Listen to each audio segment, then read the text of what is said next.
દેશભરમાં 25મા કારગિલ વિજય દિવસની ધામધૂમથી ઉજવણી.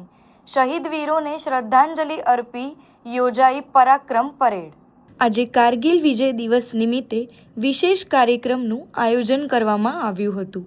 કારગિલ વિજય દિવસ નિમિત્તે દેશભરમાં માતૃભૂમિના વીર શહીદોને યાદ કરીને નમન કરવામાં આવી રહ્યા છે. આ નિમિત્તે આયોજિત વિશેષ કાર્યક્રમમાં પૂર્વ ભારતીય સેનાના જવાનો અને નાગરિકો દ્વારા શહીદોને શ્રદ્ધાંજલિ અર્પણ કરી કારગિલ વિજય દિવસની ઉજવણી કરવામાં આવી રહી હતી.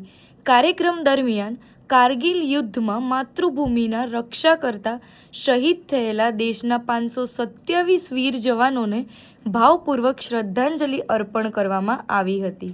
આ વિજય દિવસ નિમિત્તે એક વિશેષ રેલી પણ યોજવામાં આવી હતી, જેને પરાક્રમ પરેડ નામ આપવામાં આવ્યું હતું.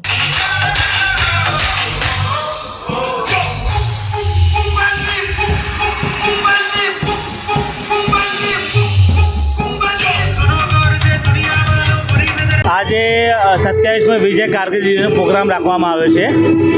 આ પ્રોગ્રામમાં સૌથી પહેલાં દેશના જે 527 જવાનો શહીદ થયા હતા એમને શ્રદ્ધાંજલિ અર્પે છે અને કારગિલ વિજય દિવસની ઉજવણી તરીકે આપણે એનું ઉજવણી કરીએ છીએ. હા, એટલે આપણે કારગિલ પર વિજય પ્રાપ્ત કર્યો હતો ત્યાં વિજયની આપણે રેલી કાઢી છે, એને અમે પરાક્રમ પરેડ તરીકે એને કહીએ છીએ.